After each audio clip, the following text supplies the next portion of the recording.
Montana Territory, December 1881. Nobody paid much attention to the cabin Samuel Pritchard built that autumn near the Bitterroot Valley. From the outside, it looked like every other homestead along the creek.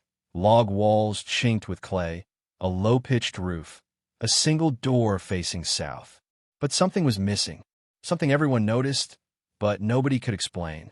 There was no chimney, no stovepipe, no smoke rising at dawn when every other cabin sent gray columns into the frozen air. Neighbors passed by, squinted at the roofline, and kept walking.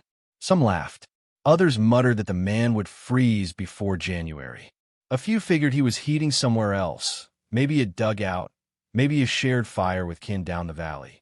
They were wrong. By late December, when temperatures plunged to minus 35 degrees Fahrenheit and the Bitterroot locked under ice, Samuel Pritchard's cabin became the most talked-about structure in western Montana. Not because it failed, because it didn't. Today, you're going to see exactly what he built beneath that floor and why the worst idea in the valley became the most copied design within 2 winters. If you want one technique every week that actually worked when survival wasn't optional, hit that subscribe button right now. And drop a comment telling me where you're watching from. I read every single one. Let's go back to 1881. Samuel Pritchard wasn't trying to prove anything. He was a cooper by trade, barrel maker, 32 years old, married to a woman named Eliza, father to 2 daughters under the age of 7. He'd come west from Pennsylvania in 1879, bought 40 acres near the creek, and spent 2 seasons learning what Montana winters could do to a man who wasn't ready. The first winter, they'd lived in a dugout. Cold, but survivable. The second, in a poorly chinked cabin with a corner fireplace that consumed wood faster than Samuel could split it. The girls coughed through the nights. Eliza wrapped them in every quilt they owned. The firebox roared, but the heat fled up the chimney, and by morning, ice filmed the water bucket. Samuel wasn't educated in engineering, but he'd spent years working with tight seals, with joints that couldn't leak, with the geometry of staves and hoops. He understood compression, expansion, and the way heat moved through materials. And he'd seen something once in a book about Roman baths, underground channels that carried heat beneath stone floors. He didn't have stone. He had river rock, clay, and timber. And he had a problem. If he built a normal chimney, he'd lose half his heat to the sky. If he built a normal stove, he'd burn through cords of wood just to keep the girls from shivering. So in the summer of 1881, he built something different. He dug beneath the cabin floor.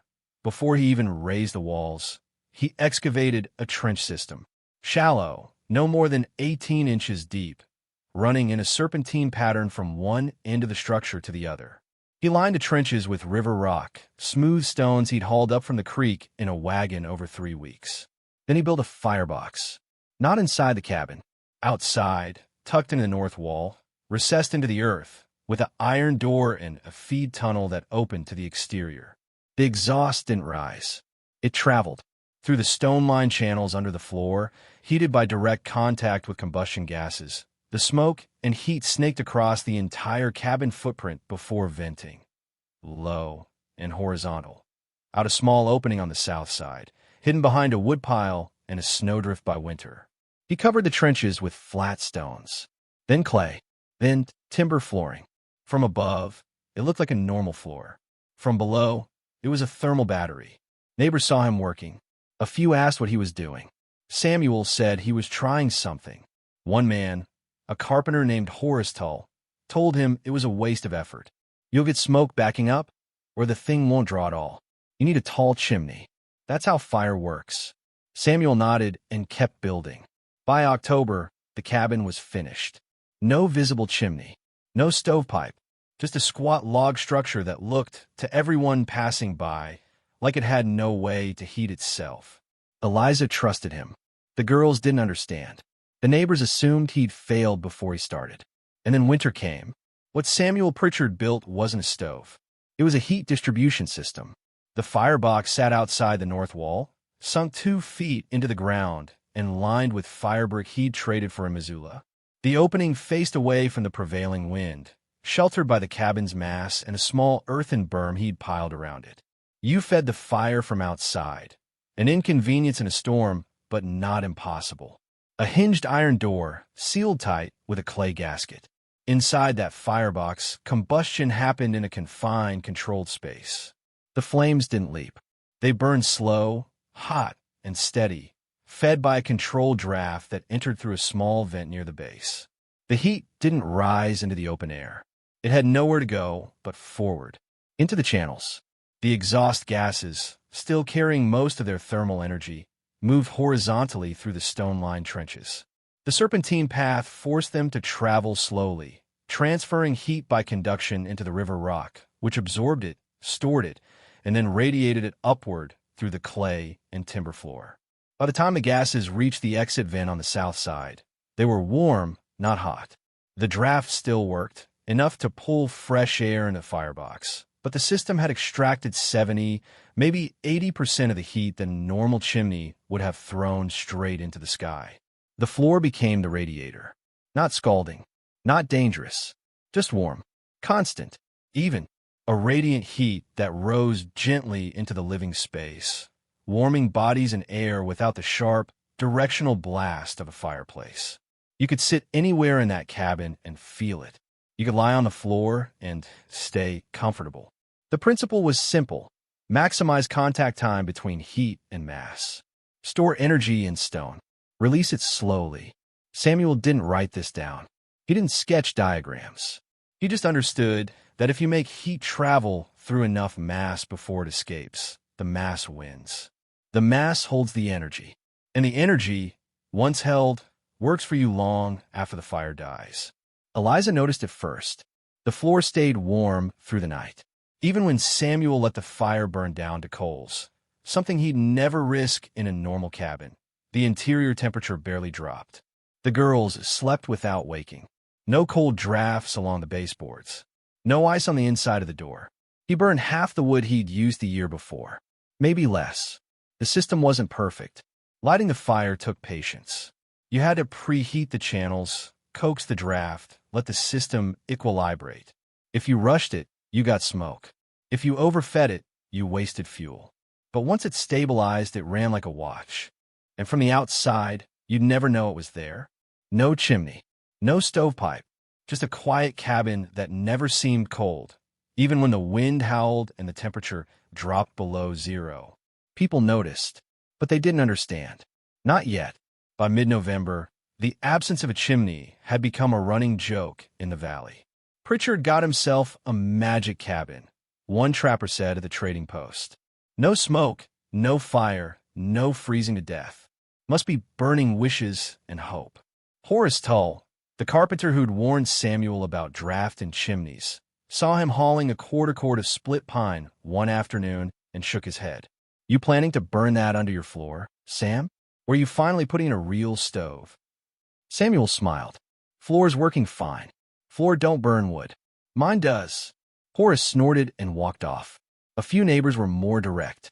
A man named Cyrus Blake, older, respected, ran a successful hay operation, stopped by one evening and asked to see the firebox.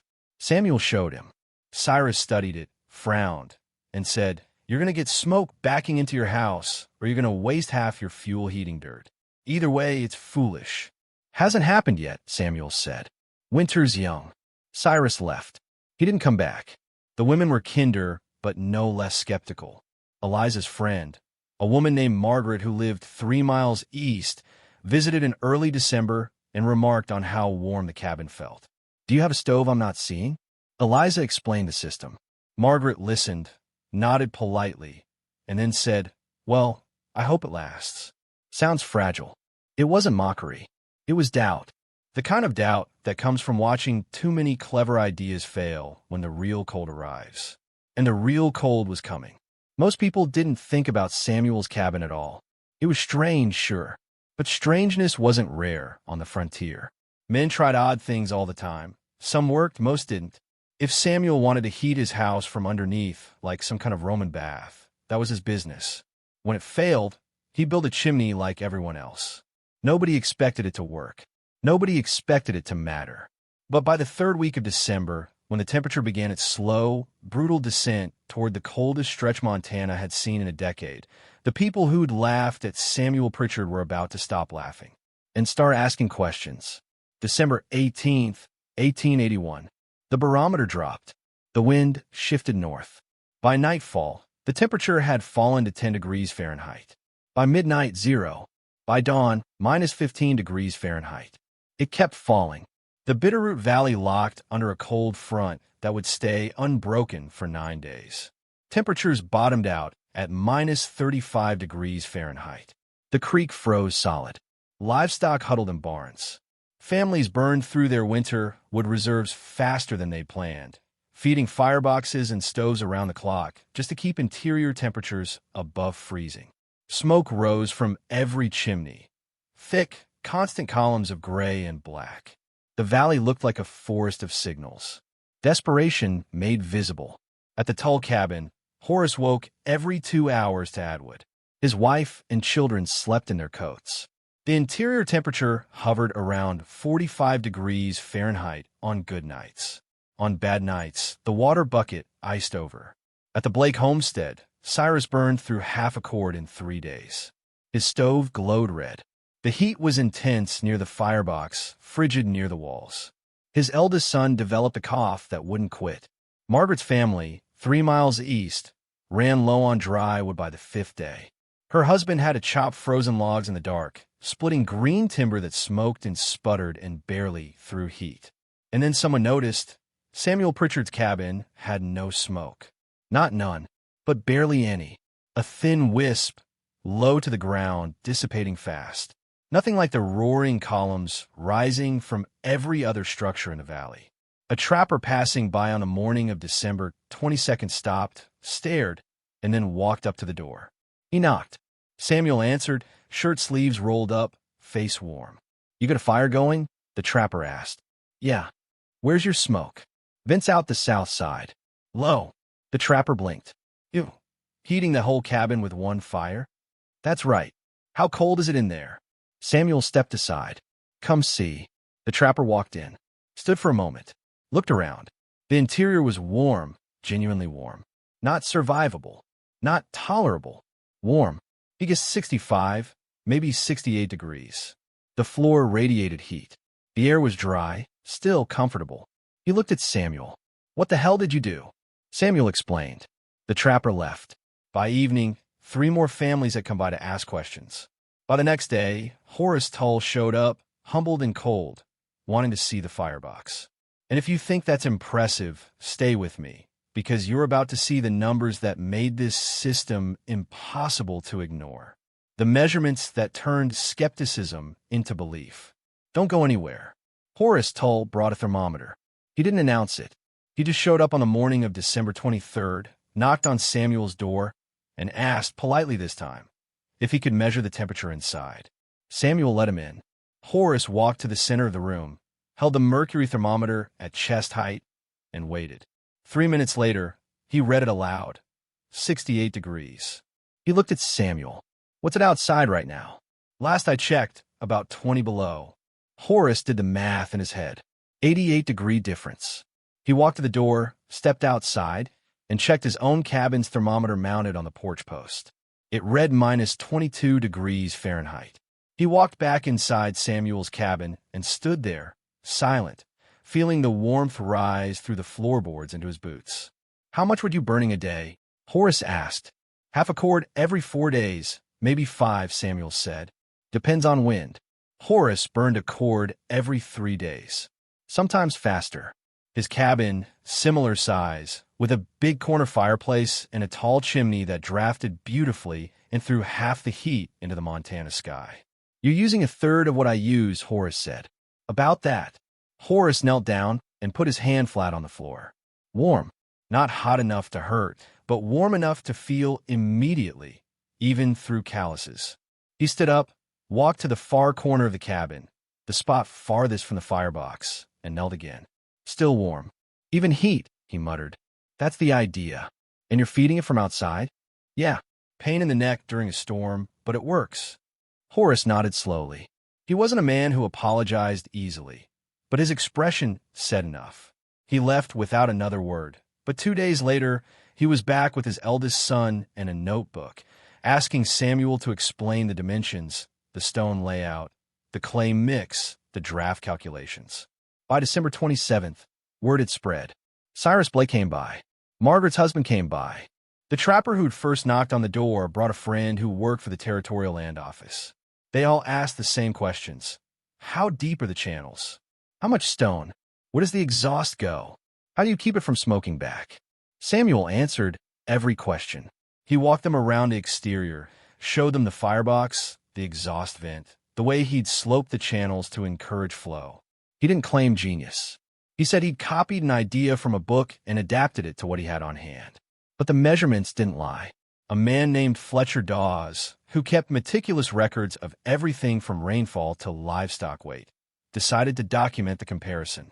He visited Samuel's cabin and 3 neighboring cabins over a 2-day period, recording interior temperatures, fuel consumption, and subjective comfort. His notes, preserved in a journal that survived in the 1930s, recorded the following. Pritchard cabin, 68 degrees Fahrenheit average interior temperature during extreme cold, minus 30 degrees Fahrenheit to minus 35 degrees Fahrenheit exterior. Fuel consumption, approximately 0.6 cords per week. Occupants reported consistent warmth throughout structure, minimal temperature variation between day and night. Tull cabin, 47 degrees Fahrenheit average interior temperature during same period. Fuel consumption, approximately 2.1 cords per week. Occupants reported cold extremities, difficulty sleeping, constant fire management required. Blake Homestead, 52 degrees Fahrenheit average interior temperature. Fuel consumption, approximately 1.9 cords per week. Occupants reported intense heat near stove, cold near walls, frequent wood replenishment necessary. Margaret's cabin, Yates family, 43 degrees Fahrenheit average interior temperature. Fuel consumption, approximately 1.7 cords per week, mix of dry and greenwood. Occupants reported smoky conditions, inconsistent heat, illness among children. The difference wasn't subtle. It was stark. Samuel's system consumed roughly 1/3 the fuel of a conventional setup and maintained an interior temperature 15 to 25 degrees warmer. More importantly, the heat was stable. No wild swings, no cold spots, no middle-of-the-night scrambles to feed a dying fire. The thermal mass worked exactly as Samuel had predicted. The stone absorbed heat during active combustion, stored it, and released it slowly over hours. Even when the fire burned down to ash, the floor stayed warm. Families sleeping in the Pritchard cabin didn't wake up shivering at 3 a.m. They slept through. And the efficiency wasn't just about comfort. It was about survival margin. When you burn 1/3 of the wood, you need to cut, haul, and split 1/3 of the wood. That's time saved, energy saved, risk reduced. In a winter that could kill you if you ran out of fuel, that margin mattered. By the end of December, skepticism had turned to curiosity. Curiosity had turned to respect. And respect, in a place like the Bitterroot Valley, turned into imitation. Horace Tull was the first to adapt the design. He didn't rebuild his entire cabin. He couldn't afford the time or labor. But in February 1882, when the cold finally broke, he dug a partial channel system under the back half of his structure, lined it with river rock, and connected it to a secondary firebox built into the north wall. It wasn't as elegant as Samuel's design. The draft was finicky, but it worked. His back room, where the children slept, stayed 10 degrees warmer than it had the previous winter. By the following autumn, Cyrus Blake had hired a stonemason to install a full serpentine system under a new bunkhouse he was building for seasonal workers. The mason, a man named Joseph Reardon who'd worked on railroad projects in the Dakotas, recognized the principle immediately. "It's a hypo cost," he said. "Romans used these under their baths. Didn't know anyone was doing it with timber floors." "Well," Cyrus said, "someone is now." Margaret's husband, a carpenter named Daniel Yates, tried a variation using clay pipes instead of open stone channels. It worked, but the pipes cracked during the first hard freeze. He switched to stone the next year. By the winter of 1883 to 1884, 11 cabins and homesteads within a 20-mile radius of Samuel's property had incorporated some version of the underfloor heating system. Not all of them were perfect. Some drafted poorly. Some used too little thermal mass and didn't retain heat. A few burned too hot and wasted fuel. But the ones built carefully, following Samuel's advice, using adequate stone, maintaining proper slope and draft, performed exactly as promised. Warm floors, low fuel consumption, stable interior temperatures. The system didn't have a formal name. People called it Pritchard's floor or the stone heat, or sometimes just the Roman thing. Samuel never patented it, never charged for advice, never claimed ownership. When people asked, he explained. When they adapted it, he helped. He wasn't interested in fame. He just wanted his daughters to sleep warm. But the technique spread anyway. Organically. Quietly. The way good ideas spread when they solve real problems without requiring wealth, education, or rare materials. River rock was free. Clay was everywhere. Labor was hard, but labor was always hard. If you could dig, haul, and think carefully about geometry and airflow, you could build one. By 1890, the design had evolved. Some builders added multiple fireboxes for larger structures. Others experimented with brick instead of stone, or with insulated clay channels, or with exterior venting systems that routed exhaust through greenhouses or root cellars to capture even more heat. A few innovations failed. A man near Helena tried to route exhaust through wooden channels and nearly burned his cabin down. Another used limestone that cracked and fractured under repeated heating cycles. But the failures refined the knowledge base. People learned what worked and what didn't. The principles remained constant. Maximize thermal mass, extend contact time, radiate heat upward, vent exhaust low and slow. It wasn't a revolution. It was an evolution. A quiet, practical adaptation to a landscape that punished waste and rewarded efficiency. And Samuel Pritchard, the cooper from Pennsylvania who'd never claimed to be an engineer, lived in that cabin until 1903. His daughters grew up warm. Eliza never had to wrap them in every quilt they owned just to get through a January night. The floor stayed warm. The fire stayed small. And when Samuel finally passed, age 74, in his sleep, in the same cabin he'd built with his own hands, the system was still working. Because good engineering doesn't need to be complicated. It just needs to be true. Here's what Samuel Pritchard understood that most people missed. Heat isn't the fire. Heat is what you do with the fire. A roaring blaze in a big stone fireplace feels impressive. It looks powerful. But if that heat rises straight up a chimney and vanishes into the sky, you haven't heated your home. You've heated Montana. Samuel's system worked because it forced heat to travel. Through stone, through mass, through time. The combustion gases didn't escape in seconds. They spent minutes moving through the serpentine channels, surrendering their energy to the thermal battery beneath the floor. And that battery, once charged, released warmth for hours. This wasn't innovation. It was recovery. The Romans knew it 2,000 years ago. Korean builders perfected Ondal heating systems centuries before Samuel was born. Finnish saunas, Russian masonry heaters, Japanese airori pits. Cultures across the world figure out, independently, that thermal mass is patient and generous. It takes heat when you have it. It gives heat when you need it. Samuel didn't invent anything. He remembered something the modern world had forgotten, that efficiency isn't about burning more. It's about losing less. And here's the thing, this principle still works. Today, right now, whether you're heating with wood, gas, electricity, or solar, the physics haven't changed. Radiant mass systems are making a comeback in high-efficiency homes, in passive solar design, in off-grid builds where every BTU counts. The frontier didn't have thermostats or insulation standards or building codes. It had cold, scarcity, and consequence. And in that environment, the people who survived weren't the ones with the most resources. They were the ones who wasted the least. Samuel Pritchard wasted nothing. Not heat, not wood, not time. And on a night in December 1881, when the temperature hit minus 35 degrees Fahrenheit and his neighbors were burning through their winter reserves just to stay alive, he sat by a gently warm floor, in a cabin with no visible chimney, and prove that the oldest ideas are often the best ones, because they've already survived the test that matters. Winter. Now it's your turn. Drop a comment and tell me, where are you watching from, and what's the coldest winter you've ever faced? I want to hear your stories. And if you got value from this, hit that like button and subscribe, because every week I bring you one more technique that actually worked when survival wasn't optional. See you in the next one.